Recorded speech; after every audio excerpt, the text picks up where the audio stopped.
નમસ્કાર દર્શક મિત્રો, કિસાન સમાચાર ચેનલમાં તમારું સ્વાગત છે। જાણીએ આજના સૌથી મોટા સમાચાર। ગુજરાત રાજ્યને લઈને આંબાલાલ પટેલની મોટી આગાહી। ગુજરાત રાજ્યમાં પાન મસાલાના વેચાણ પર સંપૂર્ણ પ્રતિબંધ। રેશન કાર્ડ ધારકો માટે નવો નિયમ લાગુ। દર મહિને 1200 રૂપિયા પેન્શન મળશે। ખેડૂતોને મળશે વાર્ષિક 36,000 રૂપિયાની મોટી ભેટ। મોદીની આ 3 વર્ષની મોટી ભેટ, હવે દરેક વ્યક્તિ કરો મોજ। પીએમ કિસાન યોજનાને લઈને મોટા સમાચાર। દેશનું સૌથી મોંઘું રાજ્ય બન્યું ગુજરાત। હવે દર અઠવાડિયે 4 દિવસ કામ અને 3 દિવસ રજા। ખેડૂતોને 1.5 લાખ રૂપિયાની રાહત મળી। પાક નુકસાનનું વળતર મળશે। આ તમામ નાના મોટા સમાચાર જાણીએ તે પહેલા મિત્રો, કિસાન સમાચાર ચેનલમાં જો તમે નવા છો તો ચેનલને સબસ્ક્રાઇબ કરીને વિડીયો લાઈક કરવાનું ના ભૂલતા। આજના સૌથી મોટા સમાચાર। ગુજરાત રાજ્યમાં આંબાલાલ પટેલની મોટી આગાહી। ગુજરાત રાજ્યને લઈને વરસાદના હવામાન નિષ્ણાત આંબાલાલ પટેલે અત્યારે મોટી આગાહી વ્યક્ત કરતા કહ્યું કે ગુજરાતમાં વરસાદે અત્યારે મિત્રો થોડો સમય માટે વિરામ લીધો છે, પરંતુ આવનારા દિવસોમાં હજુ એકવાર ફરીવાર વરસાદ પોતાનું રૌદ્ર સ્વરૂપ દેખાડવા માટે અત્યારે તૈયાર થઈ રહ્યો છે તેવા એંધાણ અત્યારે જોવા મળી રહ્યા છે। જ્યારે આંબાલાલ પટેલના જણાવ્યા અનુસાર આવનારા દિવસોમાં નવરાત્રી દરમિયાન ગરમી સાથે વરસાદી માહોલ રહેશે। છઠ્ઠા નોરતાથી લઈને દશેરા સુધી ગુજરાતમાં ફરી એકવાર વરસાદી ઝાપટા લોકોને જોવા મળશે। એટલું જ નહીં, દિવાળી આસપાસ પણ વાદળછાયું વાતાવરણ ગુજરાત પર રહેવાનું છે। છેક નવેમ્બરના અંત સુધી ગુજરાત પર વરસાદની અસર રહેવાની છે। ગુજરાતની આસપાસ અત્યારે મિત્રો બંગાળના ઉપસાગરમાં અને અરબ સાગરમાં 2 વરસાદની મોટી સિસ્ટમ સક્રિય થઈ ગઈ છે, જેને કારણે આવનારા દિવસોમાં નવરાત્રીનો તહેવાર બગાડે તે માટે વરસાદ અત્યારે તૈયાર થઈ રહ્યો છે અને ગુજરાતમાં આવનારા દિવસોમાં નોરતા દરમિયાન ફરી એકવાર વરસાદ પોતાનું જોર પકડવા માટે તૈયાર થવાનો છે। ત્યારબાદના બીજા મોટા સમાચાર। ગુજરાત રાજ્યમાં પાન મસાલાના વેચાણ પર સંપૂર્ણ પ્રતિબંધ। ગુજરાતમાં ગુટકા, તમાકુ કે નિકોટીન યુક્ત પાન મસાલાના વેચાણ પર અને સંગ્રહ તથા વિતરણ કરવા પર સરકાર દ્વારા અત્યારે પ્રતિબંધ મૂકી દેવામાં આવ્યો છે। આ માટે રેગ્યુલેશન વર્ષ 2011ના કાયદા હેઠળ આ માટે જો કોઈ પણ વ્યક્તિ હવે આ પાન મસાલાનો સંગ્રહ અથવા વેચાણ કરશે તો તેના પર સરકાર દ્વારા અત્યારે કાયદેસરની કાર્યવાહી પણ કરવામાં આવી શકે છે। આ અંગે કમિશનર ઓફ ફૂડ સેફ્ટી, ખોરાક અને ઔષધન નિયમન તંત્ર દ્વારા પણ માહિતી આપવામાં આવી છે કે કોઈ પણ ખાદ્ય ચીજ વસ્તુમાં તમાકુ કે નિકોટીન યુક્ત ઉમેરવું એ અત્યારે સરકારે તેના ઉપર પ્રતિબંધ મૂકી દીધો છે। તો ગુજરાતમાં આવનારા દિવસોમાં પાન મસાલાના વેચાણ અને સંગ્રહ તથા વિતરણ પર સરકાર દ્વારા પ્રતિબંધ લાગુ કરવામાં આવ્યો છે। ત્યારબાદના સૌથી મહત્વપૂર્ણ સમાચાર। રેશન કાર્ડ ધારકો માટે નવો નિયમ લાગુ કર્યો। દરેક રેશન કાર્ડ ધારકો માટે આવ્યા મોટા સમાચાર। રેશન કાર્ડ ધારકોને દર મહિને સરકાર તરફથી 5 કિલો મફત ચોખા અને ઘઉં આપવાની જોગવાઈ સરકાર દ્વારા 1 સપ્ટેમ્બર 2025થી અમલમાં કરી દેવામાં આવી છે। એટલે કે રેશન કાર્ડ ધારકો માટે સસ્તા ભાવે અનાજ ઉપલબ્ધ કરાવવામાં આવશે। એટલે કે હવે આવનારા દિવસોમાં ચોખા 3 રૂપિયા પ્રતિ કિલોના ભાવે અને ઘઉં 2 રૂપિયા પ્રતિ કિલોના ભાવે, જ્યારે અનાજ 1 રૂપિયા પ્રતિ કિલોના ભાવે સરકાર દ્વારા ગરીબ વ્યક્તિઓને જાહેર કરવામાં આવ્યું છે। 1 સપ્ટેમ્બરથી તમામ રાજ્યોમાં એક રાષ્ટ્ર એક રેશન કાર્ડને આવરી લેવામાં આવશે, જેથી કામદારોને પણ આ રાશન કાર્ડ યોજનાનો લાભ આપવામાં આવશે। રાશન કાર્ડ ધારકોને પ્રધાનમંત્રી ઉજ્જવલા યોજના હેઠળ સસ્તા દરે હવે સરકાર દ્વારા LPG ગેસ સિલિન્ડર પણ આપવામાં આવશે અને આવનારા સમયમાં સરકાર દ્વારા અત્યારે ગરીબ અને પછાત વર્ગના લોકોને રેશન કાર્ડ સાથે 1,000 રૂપિયાની સહાય પણ સરકાર દ્વારા ચૂકવવામાં આવશે તેવું સરકારે અત્યારે જણાવી રહ્યું છે। ત્યારબાદના ખૂબ જ મોટા સમાચાર। દર મહિને 1200 રૂપિયા પેન્શન સરકારે શરૂ કરી નવી યોજના। હવે દરેક વ્યક્તિઓને મહિને 1200 રૂપિયાની સહાય હવે મળી જવાની છે। ગુજરાત રાજ્યમાં વૃદ્ધ વડીલોની સરકારનો સામાજિક ન્યાય અને અધિકારિકતા વિભાગ કામ કરે છે, જેમાં સરકાર નિરાધાર વૃદ્ધ પેન્શન યોજના ચલાવે છે। પેન્શન માત્ર લાભાર્થીઓને માસિક સહાય રૂપે આપવામાં આવે છે। 60 વર્ષથી 59 વર્ષની વય જૂથના લોકોને દર મહિને 750 રૂપિયા અને 80 વર્ષથી વધુની વય ધરાવતા લોકોને 1000 રૂપિયા, જેમાં 500 રૂપિયા રાજ્ય સરકાર દ્વારા આપવામાં આવે છે અને બાકીની રકમ કેન્દ્ર સરકાર દ્વારા આપવામાં આવે છે. અરજી કરવા માટે ગ્રામીણ વિસ્તારોમાં VCE અને શહેરી વિસ્તારોમાં મામલતદાર કચેરીની તમે મિત્રો મુલાકાત લઈને તમે પણ અત્યારે વૃદ્ધ લોકોનું પેન્શન સરકાર તરફથી મેળવી શકો છો.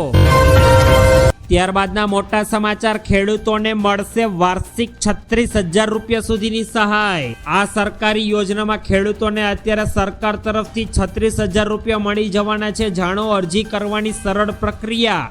ભારત સરકારે આર્થિક સહાય પૂરી પાડવા માટે પ્રધાનમંત્રી કિસાન માનધન યોજના ચલાવી રહી છે. મિત્રો, આ યોજના હેઠળ 60 વર્ષથી વધુ ઉંમરના ખેડૂતોને માસિક 3,000 રૂપિયા અને આ યોજનાનો લાભ લેવા એવા નાના અને શ્રીમંત ખેડૂતોની ઉંમરને આધારે તથા દર મહિને 55 રૂપિયાથી લઈને 200 રૂપિયાનું પ્રીમિયમ ભરવાનું રહેશે. સરકાર દ્વારા એટલી જ રકમનું પણ સામેથી યોગદાન કરવામાં આવશે. અરજી કરવા માટે મિત્રો તમારે આધાર કાર્ડ, બેંક પાસબુક અને જમીનના દસ્તાવેજોની સાથે નજદીકના કોમન સિવિલ સેન્ટર પર જઈને તમે આ યોજનાનો લાભ મેળવી શકો છો. આ યોજનાનો મુખ્ય ઉદ્દેશ્ય એવા નાના અને શ્રીમંત ખેડૂતોને આર્થિક રીતે સક્ષમ બનાવવાનો છે કે જેમની ખેતીમાં આવક મર્યાદિત છે. ત્યારબાદના મોટા સમાચાર, મોદીની આ વર્ષે 3 મોટી ભેટ, દરેક વ્યક્તિઓ કરો મોજ. કેન્દ્રની મોદી સરકારે પોતાના ત્રીજા કાર્યકાળ દરમિયાન ઘણા એવા નિર્ણયો લીધા છે જેથી મિડલ ક્લાસના હિતમાં છે. ઉદાહરણ તરીકે GSTના સ્ટ્રક્ચરમાં ફેરફાર કરવામાં આવ્યો અને સરકાર દ્વારા હવે 12% અને 5%ના GST દરને નાબૂદ કરવામાં આવ્યો છે, જે લાગુ થયા બાદ મધ્યમ વર્ગ દ્વારા ઉપયોગમાં લેવાતી વસ્તુઓ ઘણી સસ્તી થઈ ગઈ. આ પહેલા સરકાર દ્વારા ઇન્કમ ટેક્સના મોરચે પણ ઘણો મોટો ફેરફાર કરવામાં આવ્યો હતો. આ પછી વાર્ષિક 12 લાખ રૂપિયા સુધીની કમાણી કરતા મધ્યમ વર્ગના લોકોને સરકાર તરફથી ઇન્કમ ટેક્સ પર ભરવા પર અત્યારે રાહત આપવામાં આવી છે. કુલ મિલાવીને સરકારે અત્યારે છેલ્લા થોડા દિવસોમાં 3 મોટા નિર્ણયો લીધા છે, જેનો આવનારા દિવસોમાં અત્યારે સમગ્ર દેશના વાસીઓને ફાયદો થવાનો છે. ત્યારબાદના અગત્યપૂર્ણ સમાચાર, PM કિસાન યોજનાને લઈને સામે આવ્યા. PM કિસાન યોજના હેઠળ સરકાર દ્વારા લાભાર્થીઓને વાર્ષિક 6,000 રૂપિયાની આર્થિક સહાય સરકારે આપવામાં આવે છે. આ રકમ 2,000 રૂપિયાના 3 હપ્તા સીધા લાભાર્થીના બેંક એકાઉન્ટમાં સરકાર તરફથી ટ્રાન્સફર કરવામાં આવતા હોય છે. અત્યાર સુધીમાં આ યોજના હેઠળ કુલ 20 હપ્તા સરકારે બહાર પાડ્યા છે અને હવે 21મા હપ્તાની લોકો અત્યારે રાહ જોઈને બેઠા છે. સરકાર વડાપ્રધાન નરેન્દ્ર મોદી દ્વારા અલગ અલગ રાજ્યોમાં આયોજિત કાર્યક્રમોમાં DBT એટલે કે ડાયરેક્ટ બેનિફિટ ટ્રાન્સફર દ્વારા સરકાર દ્વારા હપ્તાની રકમ સીધી લાભાર્થીઓના બેંક એકાઉન્ટમાં આપવામાં આવે છે. PM કિસાન યોજનાનો લાભ કોને ન મળે? આ યોજનાનો લાભ ફક્ત એવા જ ખેડૂતોને મળશે કે જેમની ખેતી માટે પોતાની જમીન હોય.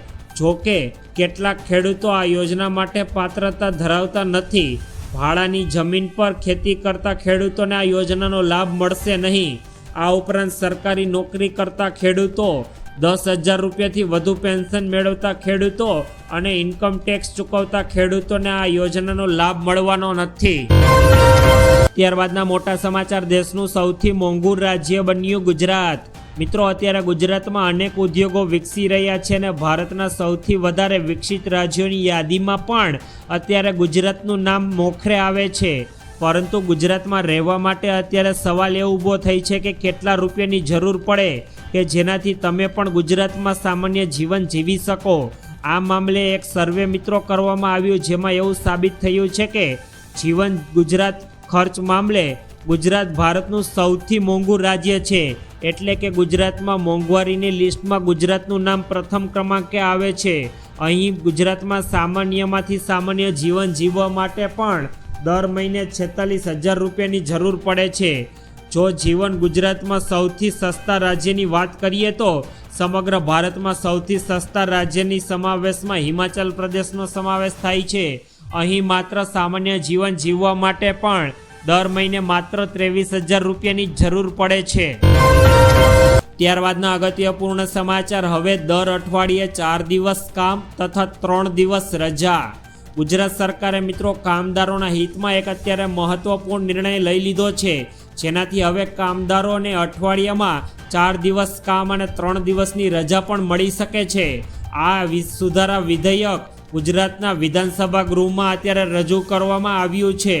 આ વિધેયક રજૂ કરતા જણાવવામાં આવ્યું કે આ કાયદાથી કામદારોને વધુ રાહત મળશે અને ઉત્પાદકતામાં પણ વધારો આવશે.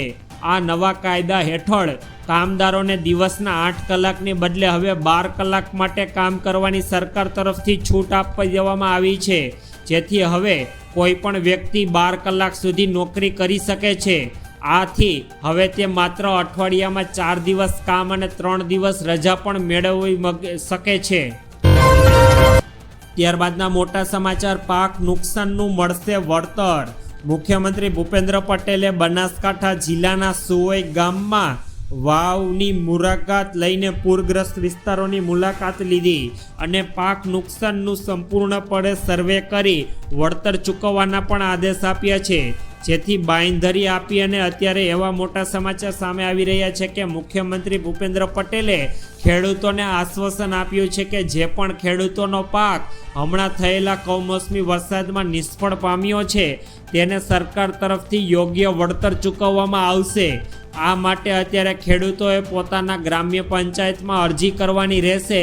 ત્યારબાદ સરકાર દ્વારા તેનો સર્વે કરીને ફરી એકવાર તમને સહાયની ચૂકવણી તમારા બેંક એકાઉન્ટમાં કરવામાં આવશે. ત્યારબાદના મોટા સમાચાર, ગુજરાતીઓનો મોટો ડંકો પૂરી દુનિયામાં. મિત્રો અત્યારે ગુજરાતીઓનો ડંકો પૂરા વિશ્વમાં અને પૂરી દુનિયામાં જોવા મળી રહ્યો છે. તેના પર વિશે વાત કરીએ તો ભારતમાં વેચાતા 70% જીન્સ એકલા ગુજરાતમાં બને છે. બજારમાં વેચાતા 90% સીવણ મશીન ગુજરાતમાં બનાવવામાં આવે છે. દેશમાં